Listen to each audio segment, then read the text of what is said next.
Anong mensahe ang kailangan marinig ng mga Taurus mula October to December 2024? Pwedeng nangyayari na to o mangyayari pa lang. Kung hindi man para sa inyo tong magiging reading, baka para sa someone na malapit sa inyo o sa someone na kakilala nyo mismo. Baka may lumabas na gender mamaya, gawin nyo na lang energy, masculine at feminine energy. Hindi ko alam kung anong lalabas, kung positive ba o negative ang magiging reading. Depende sa kung anong mapipick up ko ang energy mamaya. Kung hindi man mag-resonate sa inyo to, di adjust nyo na lang ang video, hanapin nyo to. Kung hindi pa rin, di dito na. Ito ang last deck natin.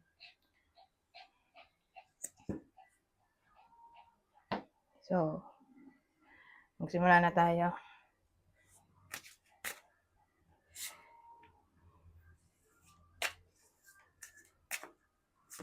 Advance. Happy Halloween. Nga pala, bago ko makalimutan. At advance, Merry Christmas na rin kasi October to December tong reading natin. So, sasakop doon, di ba? Sa mga yun, itong reading, Halloween at Christmas. So, ano to? So, ang dating sa akin,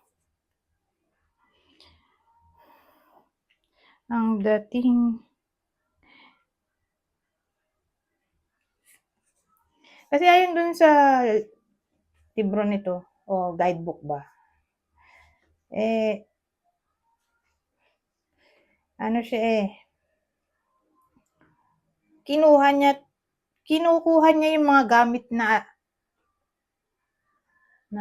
sobra na sa kaya niyang dalhin ba.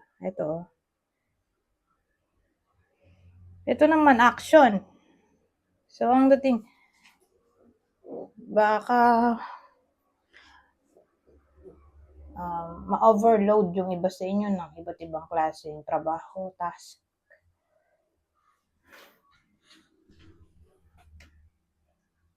So, beware. Okay?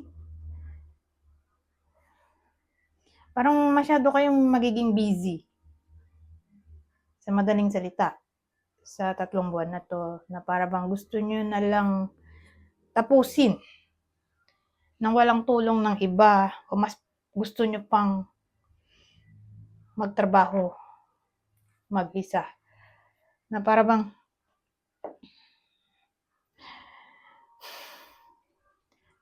mahirap para sa inyo i-delegate ang iba't ibang klaseng tasks na sa tingin nyo mas magiging perfect kung kayo yung gagawa. Parang ganon.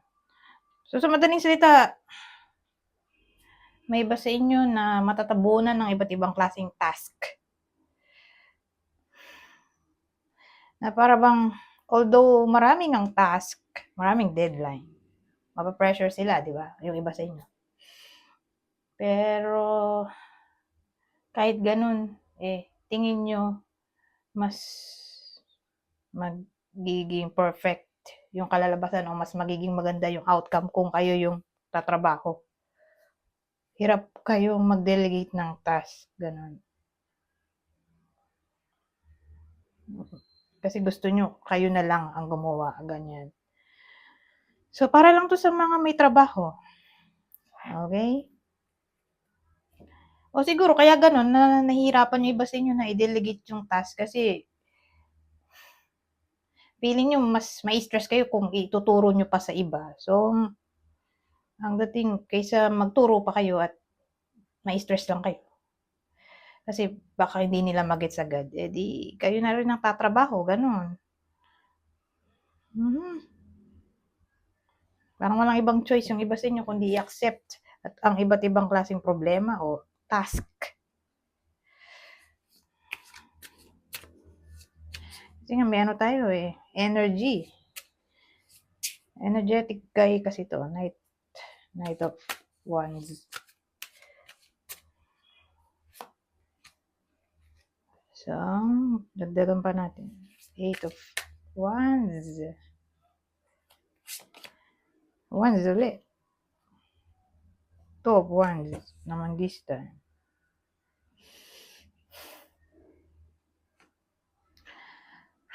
Well, sa case na to, yung iba naman sa inyo, para bang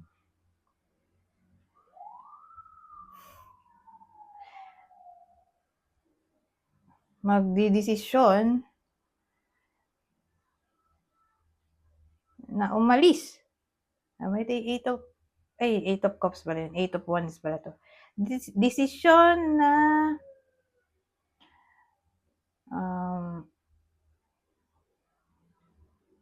parang di pinag-isipan.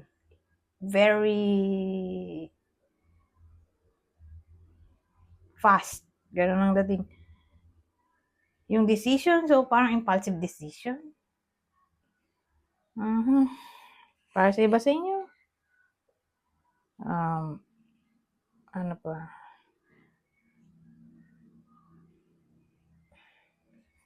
Pwede rin tong mensahe. Magdidesisyon yung iba sa inyo na i-message ang someone na mahal nila. Lalo na siguro kung ex to o crush. Pero tingin ko kayo mismo yung magte-text. O magko-call. Kasi message of love din to o letter.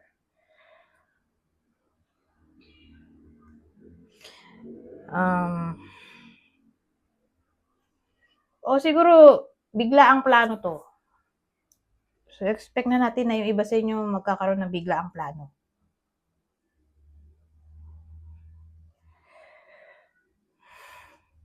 Well, anyways, o bigla ang traveling.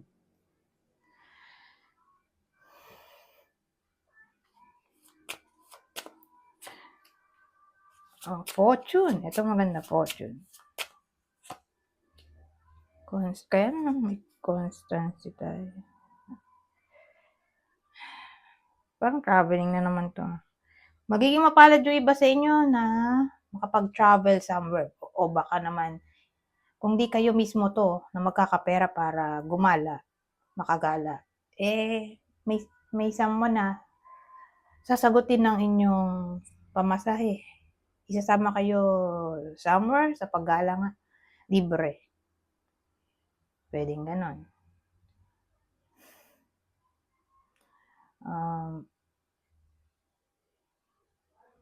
Ibang scenario.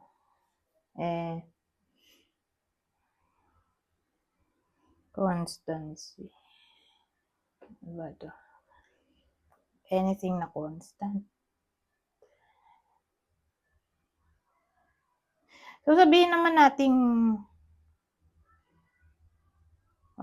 kung dito traveling, specifically to see a woman.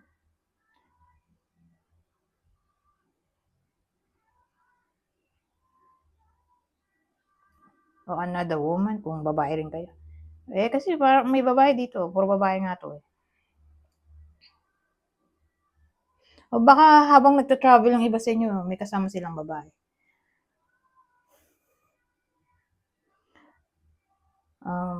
Fortune. Sabihin natin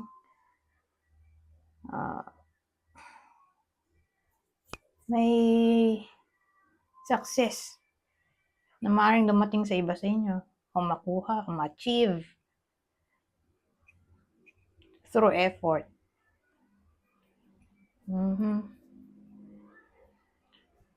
O sabihin naman natin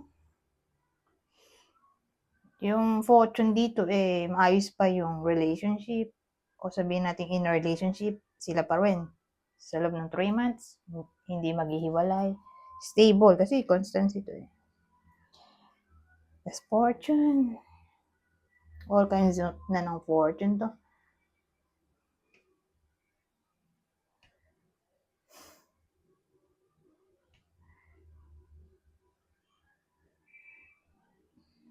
So, ano bang masasabi dito? So, baka manalo yung iba sa inyo.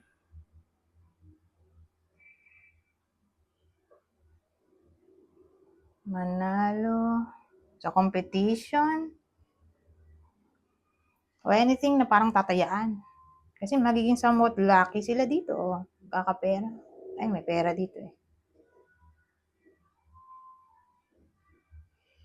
So, ganun ang dating sa akin. Malaki ang chance ng good fortune para sa iba sa inyo.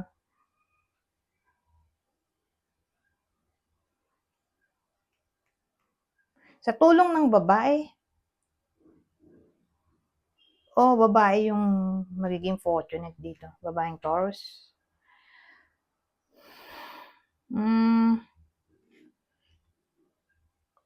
Pwede rin naman sa lalaki, pero kung introvert siya. Ayun, punta tayo dito. Ano pang mensahe ang masasabi nito? 2 code na lang. At babasahin ko na lang kasi simple English lang naman to. So sabi dito, pay attention to red flags. Know the warning signs of what an unhealthy connection looks like. So in general na to, whether friendship, katrabaho, relasyon, pay attention sa red flags. Okay? Kasi hindi daw unhealthy yung connection. Parang walang awareness yung iba sa inyo, kaya ayan, pinagpipay attention sa red flags para hindi sila masaktan. Ito, last na card. Balance. There needs to be a healthy balance of physical, emotional, and spiritual intimacy for a relationship to be sustainable. So sa case na to, pang relationship to. Okay? Message to para sa mga Taurus na nasa relationship na yan nga. Kailangan daw ng balance. Okay? Anyways, hanggang dito na lang. Goodbye for now.